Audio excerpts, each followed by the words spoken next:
முடிவெடுக்கிற அதிகாரத்தை மூணாவதா ஒருத்தர்கிட்ட பாக்கியம் ஒப்படைச்சிருக்கா.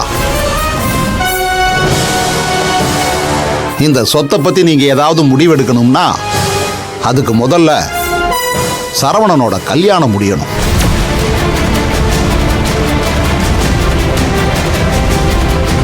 ஒரு மருமக இந்த வீட்டுக்கு வந்து விளக்கேத்தணும்.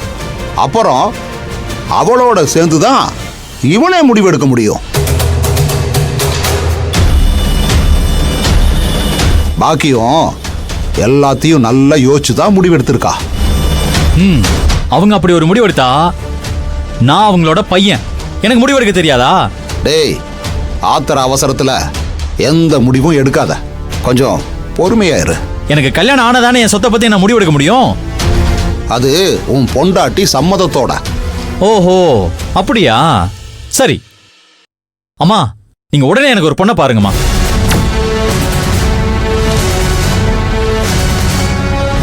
நான் அவ கழுத்துல தாலி கட்டுறேன். அவன் இந்த வீட்டுக்கு மருமகளா வரட்டும். நாங்க 2 பேரும் சேர்ந்து அதுக்கப்புறம் எல்லா சொத்தையும் என் தம்பி தங்கச்சிக்கு எழுதி வைக்கிறோம். அதுக்கு வீட்டுக்கு வர்ற மருமக ஒத்துக்கணுமே. அத பத்தி உங்களுக்கு என்னப்பா கவலை?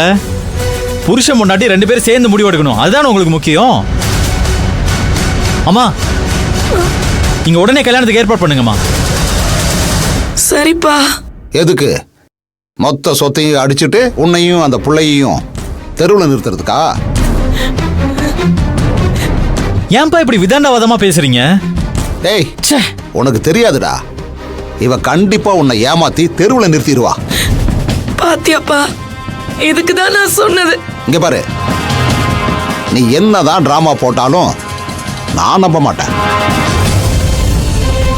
அப்பா, இப்போ உங்களுக்கு என்னதான்ப்பா வேணும்? டேய், அவ உன்னை ஏமாத்திடுவாடா. அப்பா, அவங்க ஏமாத்தணும்னு நினைச்சிருந்தா எப்போ ஏமாத்திருப்பாங்க? இப்படி ஒரு நேரத்துக்கு தானே அவளும் காத்துக்கிட்டு இருந்தா. அந்த நேரம் இப்பதானே வந்திருக்கு.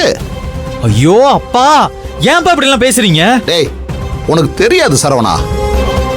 ஏற்கனவே உனக்கு பொண்ணு பார்த்தப்ப என்ன நடந்துச்சு? அந்த பொண்ணு கிட்ட இவ டீல் பேசினான்னு அந்த பொண்ணே சொல்லல. ஐயோ இல்லப்பா. அப்பா, சரி, அவ்வளவு நம்பிக்கை இல்லைனா நீங்களே ஒரு பொண்ணு பாருங்களேன். டேய், இப்ப சொன்னியே, அது 100ல 1 வார்த்தைடா.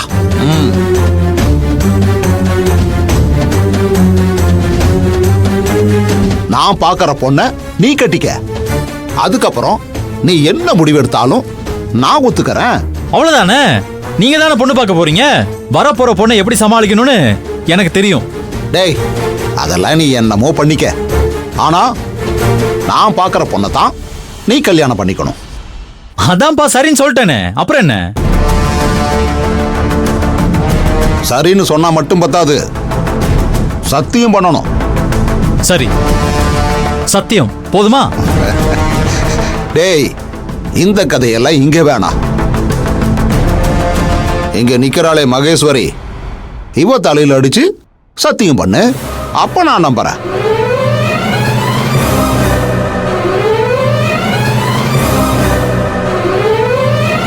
ஏய், என்ன எல்லாரும் அப்படியே ஒரு மாதிரி திகைச்சு போயிட்டீங்க? நீங்க போடுற திட்டம் தெரிஞ்சு போயிடும்னு பாக்குறீங்களா? இல்ல நடக்காம போயிடும்னு பயப்படுறீங்களா?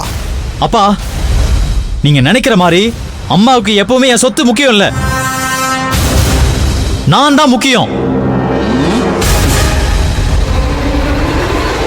நீங்க எந்த பொண்ணு வேணாலும் பாருங்க, நீங்க பாக்குற பொண்ணு தான் நான் கட்டிக்குவேன். இது அம்மா மேல சத்தியம், இது அம்மா மேல சத்தியம். சத்தியம் சத்தியம்.